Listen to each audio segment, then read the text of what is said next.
अस्सलाम वालेकुम। आज हमने सलाइवा को डिस्कस करना है।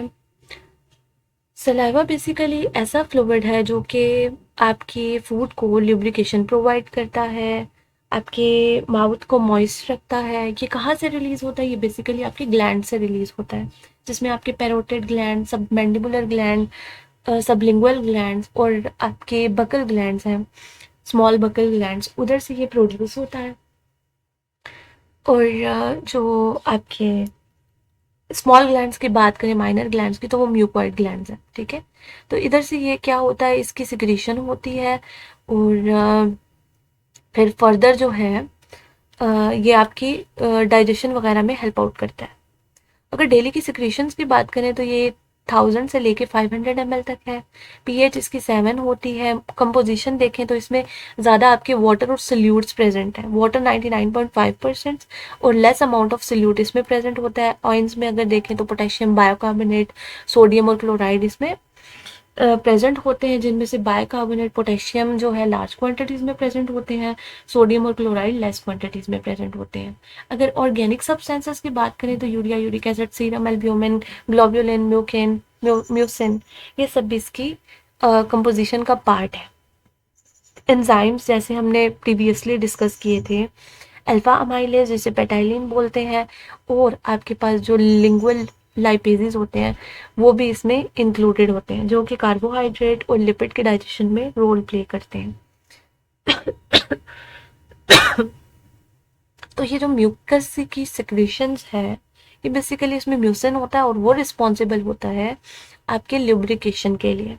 ठीक है, उसके अलावा अगर हम देखें तो इसमें कुछ और लाइसोजाइम्स भी प्रेजेंट होते हैं, जो कि बैक्टीरियोलाइटिक एंजाइम्स हैं, जिनमें आपकी इम्यूनोग्लोबुलिन्स आ जाती हैं, आईजीए। ठीक है, तो वो क्या करती है, वो डिफेंस में रोल प्ले करती है और आपकी को प्रोटेक्ट करती है फ्रॉम बैक्टीरियाज एंड वायरसेस।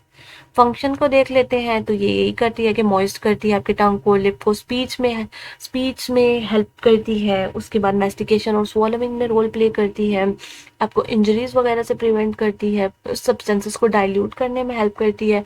जो टेस्ट आता है वो भी उस टेस्ट में रोल प्ले करती है, एज वेल एज आपके डिफेंस में भी रोल प्ले करती है।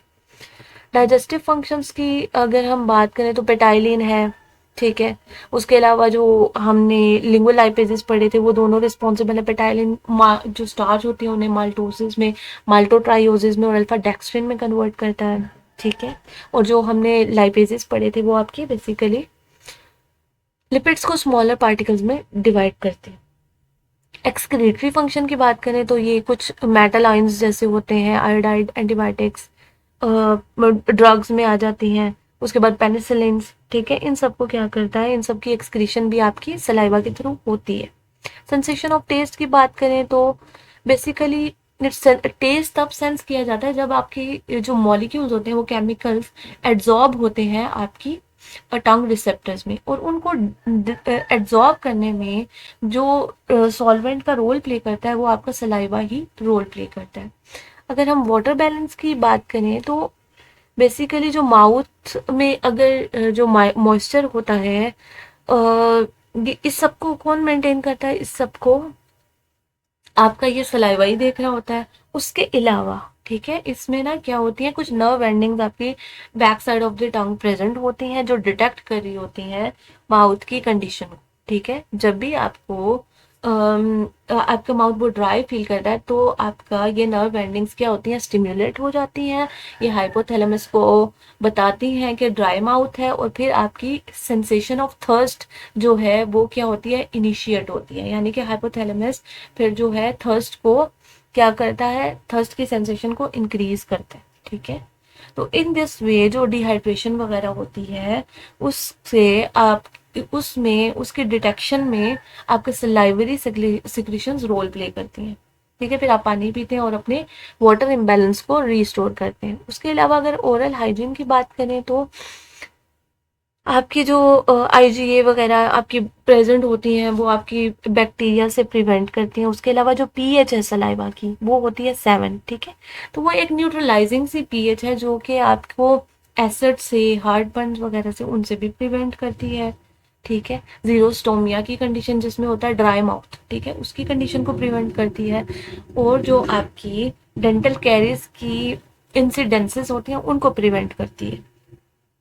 ठीक है, तो ये आपकी किससे इससे रिलेटेड हमने डिस्कस किया, ये सब हमने डिस्कस किया आपके सलाइवा से रिलेटेड और उसकी सिक्रीशन से रिलेटेड। उसके बाद आ जाते हैं आपकी गैस्ट्रिक जूसेस, ठीक है, जो कि हमने डिस्कस किया था कि कौन कौन से ग्लैंड्स हैं, कौन कौन से सेल्स हैं आपके स्टमक में और क्या क्या चीज़ें रिलीज करें। तो इसमें आपके कार्डिक ग्लैंड्स हैं, पाइलोरिक ग्लैंड्स हैं, बॉडी ग्लैंड्स हैं, म्यूकस सेल है, पेराइटल और ऑक्जेंटिक सेल्स हैं और चीफ और पेप्टिक सेल्स हैं। ठीक है, टोटल अगर हम गैस्ट्रिक सिक्रीशन की बात करें तो ये 2500 ml तक होती है। ठीक है, हमने बाकी तो सब डिस्कस कर लिया था सेल्स वगैरह का। अब हम एंजाइम्स को एक बार फिर से देख लेते हैं कि पेप्सिनोजेन जो होता है बेसिकली पेप्सिन में कन्वर्ट होता है in the presence of HCl और ये आपकी प्रोटीन डाइजेशन में रोल प्ले करता है। गैस्ट्रिक लाइपेजेस जो हैं आपकी लिपिड डाइजेशन में रोल प्ले करते हैं। गैस्ट्रिक अमाइलेजेस एज सच जो है समवट ये इनका एक्शन होता है उन कार्बोहाइड्रेट जेलेटिनेजेस आपके जो जेलेटिन है उसकी ब्रेकडाउन में रोल प्ले करते हैं। आयंस अगर देखें तो एनॉइंस में आपके क्लोराइड आयन ये जो HPO4 है ये आ जाता है। केटॉइंस में आपकी सोडियम पोटेशियम मैग्नीशियम हाइड्रोजन ये सारे आ जाते हैं। वाटर प्रेजेंट होता है। इंट्रिंसिक फैक्टर रिलीज करते हैं आपके parietal cells as well as HCl। ठीक है, तो ये सारे भी आपके चीजें यहाँ पे प्रेजेंट होती हैं। इसकी सिक्रीशन को रेगुलेट कौन करता है? इनकी सिक्रीशन को आपके हॉर्मोन्स और आपके नर्व्स, ठीक है, ये करती हैं। ये आपको रेगुलेशन प्रोवाइड करती हैं। जिन हॉर्मोन्स में हमने सोमेटोट्रोफिन और गैस्ट्रिन पढ़े थे, ठीक है। और नर्वस रेगुलेशन जो आपके डायरेक्ट नर्वस सिस्टम की जितनी भी न्यूरॉन्स है, प्लेक्सस है, वो बेसिकली देख रही होती हैं जैसे फूड एंटर करता है, इन स्टिमुलेशन देते हैं कि अब आपने जो एसिड वगैरह है या जो भी एंजाइम्स हैं उनकी प्रोडक्शन को स्टार्ट कर देना है। उसके बाद इनके फंक्शन जो है डाइजेशन ऑफ प्रोटीन में है, ऑलरेडी हम डिस्कस कर चुके हैं कैसे। फिर फैट डाइजेशन में है, एंटीसेप्टिक रोल है, HCl की प्रेजेंस की वजह से कुछ एक्सक्रीट भी करते हैं जिनमें हमारे पास हैवी मेटल एल्कलॉइड्स वगैरह आ जाते हैं। अदर फंक्शंस में देखें तो रेनिन होता है इसमें जो कि मिल्क को क्या करता है, मिल्क को कोगुलेट करने में हेल्प करता है। ठीक है, HCl आयरन के एब्जॉर्प्शन में रोल प्ले करता है। इंट्रिंसिक फैक्टर आपकी विटामिन B12 के एब्जॉर्प्शन में रोल प्ले करता है। उसके बाद आपका हमने देखना है पैंक्रियाटिक सिक्रीशंस। ठीक है, उसको डिस्कस करने से पहले हम थोड़ा सा ना पैंक्रियास को देख लेते हैं। अब हम देख लेते हैं पैंक्रियास को, उसकी थोड़ी सी लोकेशन को। पैंक्रियास बेसिकली आपकी जो है ये ये आपके ड्यूडेनम और स्प्लीन के मिड में प्रेजेंट होता है, बिलो द लिवर। ये आपका ऐसा ऑर्गन है जिसके एंडोक्राइन फंक्शन भी होते हैं और एक्सोक्राइन फंक्शन भी होते हैं। एंडोक्राइन से क्या मुराद होती है? एंडोक्राइन वो वाले ग्लैंड्स होते हैं जो कि हॉर्मोन्स प्रोड्यूस करते हैं। और जो एक्सोक्राइन फंक्शन है उसमें ये डाइजेस्टिव जूसेस और डाइजेस्टिव एंजाइम्स की प्रोडक्शन करवाता है। अब ये जितना भी है ये जो आपको नजर आ रहा है ये यहाँ पर आपकी आ जाती है टेल ऑफ पैंक्रियास, देन आती है आपकी मेन पैंक्रियाटिक डक्ट, ठीक है, देन आपकी बॉडी ऑफ पैंक्रियास आ जाती है। और ये जो सारी हैं ये कॉमन बाइल डक्ट बना रही होती हैं और वो जाके ओपन हो जाती है आपके ड्यूडेनम में। और ड्यूडेनम में फिर पैंक्रियाटिक सिक्रीशन भी चली जाती हैं और आपकी जो बाइल डक्ट की सिक्रीशन है, जो आपके लिवर की सिक्रीशन है बाइल, वो भी आपके ड्यूडेनम में एंटर करती है। अब जो पैंक्रियाटिक सेल्स हैं उनमें आपकी दो टाइप्स के सेल्स आते हैं, एक आपके एंडोक्राइन वाले आते हैं, एक एक्सोक्राइन वाले आते हैं। जो एक्सोक्राइन वाले सेल्स हैं उन्हें हम एसएनई सेल्स बोलते हैं। ये जो है ये एंजाइम्स की प्रोडक्शन करवाते हैं। और जो आपके एंडोक्राइन सेल्स हैं उनमें आपके pancreatic isolate cells of Langerhans आ जाते हैं, जिनमें आपका अल्फा सेल्स, बीटा सेल्स और डेल्टा सेल्स आ जाते हैं। इनमें जो आपकी बीटा सेल है वो इंसुलिन प्रोड्यूस करते हैं, अल्फा सेल ग्लूकागॉन, और जो डेल्टा सेल है वो सोमेटोट्रोफिन प्रोड्यूस करते हैं। ये जो है ये आपको शो हो रहा है पैंक्रियाटिक डक्ट का, और उसके बाद जो ब्लड सप्लाई आपकी पैंक्रियास को मिल रही होती है वो शो की हुई है। अब हम देख लेते हैं कि पैंक्रियाटिक सिक्रीशन जो है, पैंक्रियाटिक एंजाइम जो एसएनई सेल्स ने प्रिपेयर किए हैं ये जो एसएनआई सेल्स ने प्रिपेयर किए हैं, इनको जो है ये कौन कौन से एंजाइम प्रोड्यूस करते हैं, इनके डेली सिक्रीशंस क्या हैं, उन्हें देख लेते हैं। तो बेसिकली ये जो आपकी पैंक्रियाटिक सिक्रीशंस आती हैं, इनमें आपके हार्मोन्स आ जाते हैं, आपके एंजाइम्स आ जाते हैं। लेकिन अगर हम स्पेसिफिकली आपकी पैंक्रियाटिक सिक्रीशन जो कि ड्यूडेनम में ओपन हो रही है उसको देखें, तो ये बेसिकली एक क्लियर सी कलरलेस सी लिक्विड होता है जिसमें आपका water, salt, sodium bicarbonate, enzymes वगैरह प्रेजेंट होते हैं। डेली अगर इसकी सिक्रीशन देखें तो ये 1200 से लेके 1500 ml तक होती है। पीएच इसकी 7.1 से 8 तक होती है। इसमें वाटर प्रेजेंट है, इसमें आयंस प्रेजेंट हैं जिनमें आपके केटॉइंस भी आ जाते हैं, एनॉइंस भी आ जाते हैं। उसके अलावा प्रोटीन्स देखें तो एल्ब्यूमिन और ग्लोबुलिन्स मेजरली प्रेजेंट होती हैं। अदर अगर हम प्रोटीन्स की बात करें जो कि आपके एंजाइम्स आते हैं, उनमें आपके प्रोटियोलिटिक एंजाइम्स आ जाते हैं जिनमें ट्रिप्सिन, कीमोट्रिप्सिन, कार्बोक्सीपेप्टाइडेजेस, उसके बाद आपकी राइबोन्यूक्लियेजेस, डीऑक्सी राइबोन्यूक्लियेजेस, इलास्टेजेस आ जाते हैं। अगर हम इसमें लाइपेजेस की बात करें तो हमारे पास पैंक्रियाटिक लाइपेज आ जाते हैं जो कि फैट डाइजेशन में रोल प्ले करते हैं। उसके अलावा कार्बोहाइड्रेट डाइजेशन के लिए यहाँ पर पैंक्रियाटिक अमाइलेज होता है जो कि सिक्रेट किया जाता है।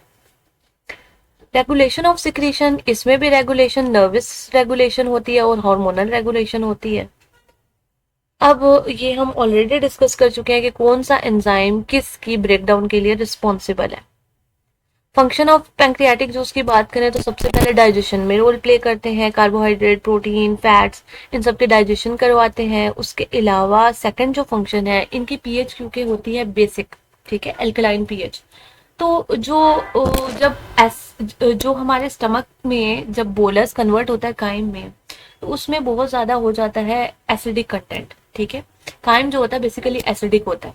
जब वो स्मॉल इंटेस्टाइन में एंटर करता है तो बेसिकली इस पैंक्रियाटिक सिक्रीशन का एक काम ये होता है कि वो जो एसिडिक काइम है उसे न्यूट्रलाइज करना और उसे एल्कलाइन पीएच पे लेके आना, सो दैट जो आपके इंटेस्टाइनल एंजाइम्स है, जिन्हें जो पैंक्रियाटिक एंजाइम रिलीज हुए हैं, वो उन पर अपना फंक्शन परफॉर्म कर सके, ठीक है। क्योंकि वो सारे जो है एसिडिक पीएच में काम नहीं करते, वो बेसिक पीएच में काम करते हैं। तो ये न्यूट्रलाइजेशन प्रोवाइड करता है और इसी न्यूट्रलाइजेशन की बेसिस पे फिर आगे एंजाइमेटिक एक्टिविटी होती है। उसके बाद आपका आ जाता है बाइल जूस जो कि आपका लिवर प्रोड्यूस करता है। ये जो बाइल है लिवर से प्रोड्यूस होता है। लिवर जब प्रोड्यूस कर लेता है बाइल को तो ये आपकी गॉल ब्लैडर में ट्रांसफर कर देता है। अब गॉल ब्लैडर का काम है उस बाइल को स्टोर करना। और जब भी आपकी सिमुलेशन होती है कि इंटेस्टाइन में काइम एंटर हुआ, तब आपकी गॉल ब्लैडर क्या करता है, कॉन्ट्रैक्ट करता है और जो अपनी सिक्रीशंस होती हैं, बाइल की सिक्रीशंस, उसको आगे कॉमन बाइल डक्ट्स के से होते हुए ये आपके ड्यूडेनम में एंटर करती हैं और अपना फर्दर फंक्शन परफॉर्म करती हैं।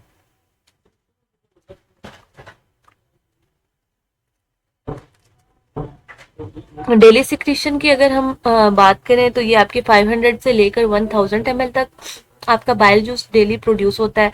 ये आपके हिपेटोसाइट्स प्रिपेयर करते हैं जो कि लिवर के एपिथेलियल सेल्स हैं। उसके अलावा जो डक्टल सेल्स होते हैं वो जो है आपकी बाइल डक्ट बना रहे होते हैं, ठीक है, और उसी के थ्रू ये गॉल ब्लैडर में ट्रांसफर किया जाता है। ये बेसिकली येलोविश ग्रीन कलर की सिक्रीशन होती है लिवर की, ठीक है, जिसमें सिक्रेटरी और एक्सक्रीटरी प्रोडक्ट्स ऑफ लिवर दोनों शामिल होते हैं।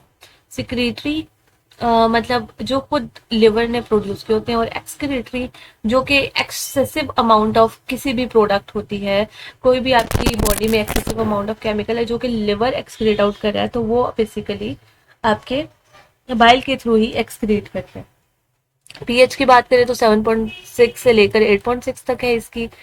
और जो बाइल जूस है वो कंटिन्यूसली बन रहा होता है और स्टोर कहाँ होता है, गॉल ब्लैडर में। कंपोजिशन देख लें तो water, bile salts, bicarbonate ion, cholesterol, sodium, potassium, calcium और क्लोराइड आयन, ये सारे इसमें प्रेजेंट होते हैं। बाइल का फंक्शन हमने डाइजेशन में पढ़ा था कि बाइल जूस के अंदर बाइल सॉल्ट्स होते हैं जो कि आपकी लिपिड डाइजेशन में रोल प्ले करते हैं।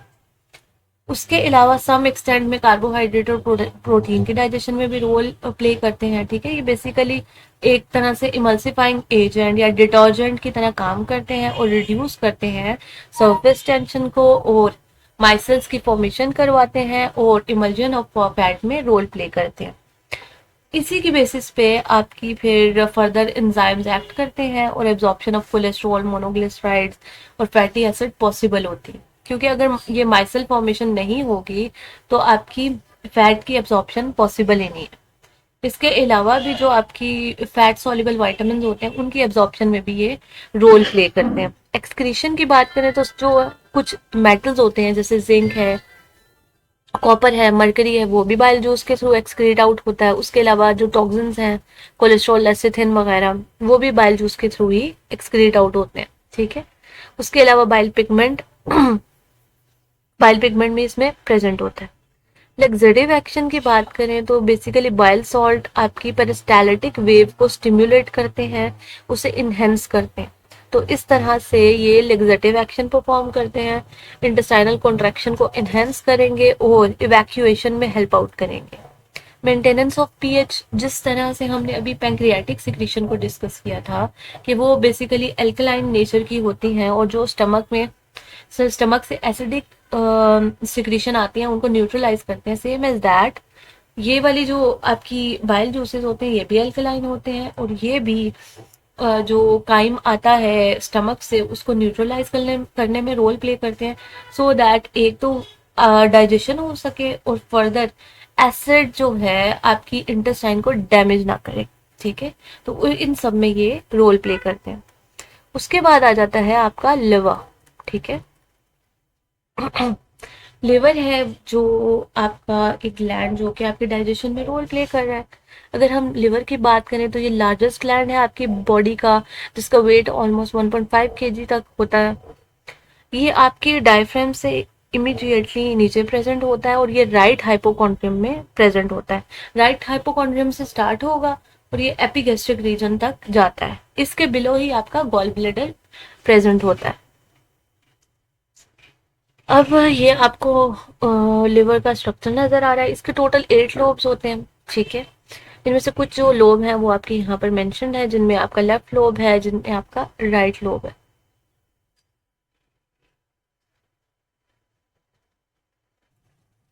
अब हम इसके देख लेते हैं। अब ये आपको लेफ्ट लोब नजर आ रहा है, ये आपका राइट लोब है। यहाँ से आपकी अयोटा आ रही है, ये आपकी इंफीरियर वेना कैवा है, नीचे इसके गॉल ब्लैडर आपको नजर आ रहा है। अब जो दो लोब्स को आपस में कनेक्शन बिल्डअप करते हैं या उससे कनेक्ट करते हैं वो बेसिकली आपके लिगामेंट्स होते हैं। इसमें डिफरेंट लिगामेंट्स प्रेजेंट होते हैं, जिनमें से ये आपको नजर आ रहा है लेफ्ट और राइट के दरमियान में, जिसे हम टेरेस लिगामेंट कह रहे हैं। ठीक है, आप अगर इसका आप इसके दोनों व्यूज देख सकते हैं। अब यहाँ पर आपको प्रॉपर हेपेटिक आर्टरी भी नजर आ रही है। उसके बाद आपको एक और लिगामेंट नजर आ रहा है जिसे हम बोलते हैं फिशर फोर्ड टेरेस लिगामेंट। उसके बाद आपका कॉर्डेट लोब है। ठीक है, लेफ्ट और राइट लोब, नीचे कॉर्डेट लोब है। ठीक है, उसी के साथ आपका कॉर्डेट प्रोसेसेस है। इधर अगर आप थोड़ा सा बैक पे देखेंगे तो राइट ट्रायंगुलर लिगामेंट है। उसके बाद हिपैटिक वेन है और यहाँ पर आपकी हिपैटिक आर्टरी है या पोर्टा हिपैटिस। अच्छा, उसके बाद करोनरी लिगामेंट है यहाँ पर ऊपर की साइड पे। ठीक है, और यहाँ पर से कॉमन बाइल डक्ट आ रही है और उसके बाद ये आपका जो मेन आपका गॉल ब्लैडर है वो आपको नजर आ रहा है। इसी के नीचे अगर आप देखेंगे तो आपका कौन सा लोब है, आपका कॉर्डेट लोब है। एक आपका कॉर्डेट लोब होता है, एक कॉर्डेट लोब होता है। ठीक है, तो दोनों आपको यहाँ पर इस पिक्चर में शो हो रहे हैं। अब हम फर्दर ना लिवर के फंक्शन देख लेते हैं। लिवर का मेन जो प्राइम फंक्शन है वो है डिटॉक्सिफिकेशन। ठीक है, डिटॉक्सिफिकेशन या बायो ट्रांसफॉर्मेशन आप बोल रहे हैं। ठीक है, बायो ट्रांसफॉर्मेशन का बेसिकली मतलब होता है एक मॉलिक्यूल को दूसरे मॉलिक्यूल में कन्वर्ट करना। लिवर क्या करता है कि जो भी आपकी बॉडी में कोई हार्मफुल केमिकल है तो उसे नॉन हार्मफुल केमिकल में कन्वर्ट कर देता है। कोई भी केमिकल अगर एक्सेसिव अमाउंट में प्रेजेंट है तो उसे ऐसी फॉर्म में कन्वर्ट कर देता है कि वो इजीली बॉडी से रिमूव हो सके, आइदर वाया बाइल और आइदर वाया यूरिन। ठीक है, तो बेसिकली ये नॉन पोलर सब्सटेंसेस को पोलर सब्सटेंसेस में कन्वर्ट कर देता है। वो सब्सटेंसेस फिर आपके ब्लड में जाते हैं, ब्लड से किडनी में जाते हैं और किडनी में यूरिन के थ्रू आपके बॉडी से रिमूव हो जाते हैं। तो डिटॉक्सिफिकेशन का मतलब बेसिकली जो है जो होता है कि ये बेसिकली जो टॉक्सिन्स होते हैं उनको क्या करता है, उनको नॉन टॉक्सिक फॉर्म में कन्वर्ट करता है। सेकंड पे ये क्या करता है, प्रोडक्शन ऑफ बाइल करवाता है। ऑलमोस्ट 1 पिंट आपका बाइल पर डे प्रोड्यूस किया जाता है। अगर अच्छा, उसके अलावा देखें तो ये प्लाज्मा प्रोटीन की प्रोडक्शन के लिए भी रिस्पॉन्सिबल है। और फीटल स्टेजेस पे हेमाटोपोइसिस जो कि ब्लड सेल प्रोडक्शन का प्रोसेस है वो भी आपके लिवर में होता है, लेकिन जस्ट फीटल स्टेजेस पे। उसके अलावा absorption of iron, vitamin A, vitamin B12, vitamin D, इन सब की एब्जॉर्प्शन के लिए भी आपका लिवर रिस्पॉन्सिबल होता है। उसके अलावा अगर हम देखें तो जो आपके मेटाबॉलिज्म है, ठीक है, प्रोटीन, कार्बोहाइड्रेट, लिपिड्स का, उनके भी इंटर कन्वर्जन और मेटाबॉलिज्म के लिए आपका लिवर ही रिस्पॉन्सिबल है। अच्छा, यहाँ पर आपको यही वाले फंक्शन पिक्चर्स के फॉर्म में शो हो रहे हैं। ठीक है, उसके बाद आपका है गॉल ब्लेडर। गॉल ब्लेडर की अगर हम बात करें तो ये आपका पियर शेप का होता है, सैक लाइक स्ट्रक्चर है, 7 to 10 सेंटीमीटर है। ठीक है, और 3 सेंटीमीटर इसकी विड्थ है। बाइल जो है ऑलमोस्ट 30 to 50 ml प्रोड्यूस किया जाता है पर डे। और ये कहाँ स्टोर होता है, ये आपके गॉल ब्लेडर में ही स्टोर किया जाता है। स्ट्रक्चर की बात करें तो मस्कुलर सा ऑर्गन है, सीरस सा है, इसमें म्यूकस की लेयर प्रेजेंट है। जिस तरह स्टमक में रूगिस थी, फोल्डिंग्स, ठीक है, उसी तरह आपके गॉल ब्लेडर में भी रूगिस प्रेजेंट होती हैं, जिनकी वजह से इसकी कैपेसिटी जो है वो काफी ज्यादा होती है। फंक्शन ऑफ गॉल ब्लेडर, तो फंक्शन इसका यही है कि जो आपकी ये क्या करता है, बाइल की स्टोरेज करता है जो कि प्रोड्यूस होता है फ्रॉम लिवर। और इसकी 10 फोल्ड ज्यादा कैपेसिटी होती है मतलब इसकी काफी ज्यादा कैपेसिटी है बाइल को स्टोर करने की, और ये उससे कंसंट्रेट कर देता है बाइल को। ठीक है, 10 to 5 फोल्ड्स तक। उसके बाद जब भी आपके स्टमक में, जब भी आपके इंटेस्टाइन में काइम एंटर करता है तो नर्व स्टिमुलेशन होती है और बाइल, ये जो गॉल ब्लेडर है इसकी कॉन्ट्रैक्शन होती है। और जब गॉल ब्लेडर की कॉन्ट्रैक्शन होती है तो फिर फर्दर आपकी बाइल जो है वो रिलीज हो जाती है इनटू द ड्यूडेनम। यहाँ पर आपको इसकी पिक्चर भी शो हो रही है। बेसिकली ये जो कॉमन हेपेटिक डक्ट है, इधर से होती हुई सिस्टिक डक्ट के थ्रू ये आपका जो बाइल है वो एंटर करता है आपकी इस गॉल ब्लेडर में। इसका नेक पोर्शन होता है, बॉडी होता है और फंडस होता है।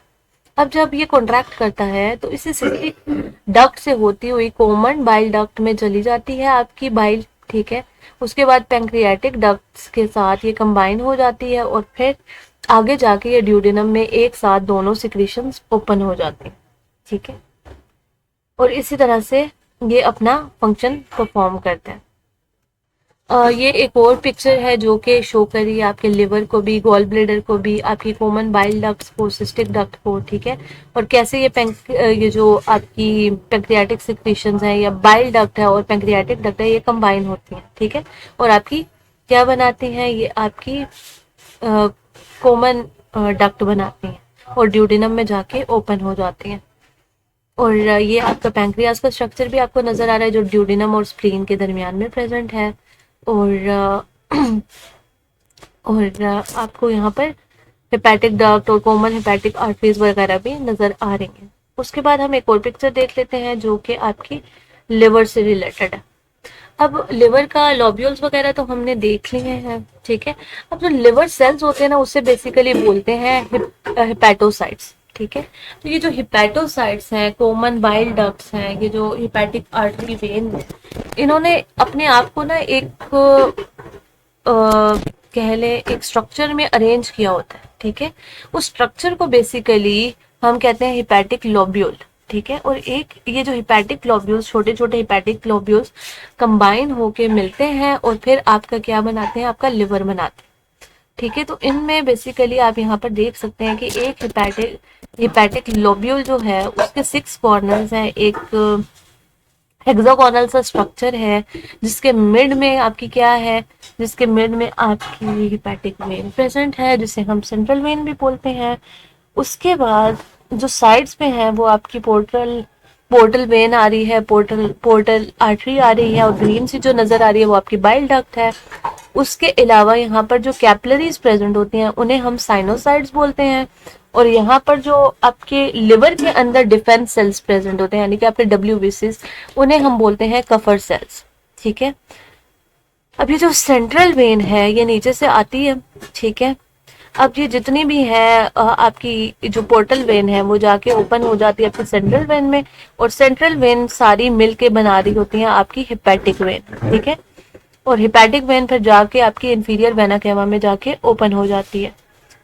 और ये जो साइड्स पे आपको मिड में सेल्स नजर आ रहे हैं ये बेसिकली आपके हिपैटोसाइट्स हैं। सारी प्रोसेसिंग जो भी है वो इन हिपैटोसाइट्स में होती है, और फिर ये जो वेन्स हैं और आपकी बाइल डक्ट हैं इनके थ्रू जो भी चीजें होती है वो आगे ट्रांसपोर्ट कर दी जाती है। और इस स्ट्रक्चर को बेसिकली हम कहते हैं हिपैटिक लोब्यूल, ठीक है। ये सारा आपका डाइजेशन से और गैस्ट्रोइंटेस्टाइनल ट्रैक्ट से रिलेटेड हमने चैप्टर डिस्कस किया, ठीक है। अब नेक्स्ट क्लास में हम नेक्स्ट चैप्टर स्टार्ट करेंगे।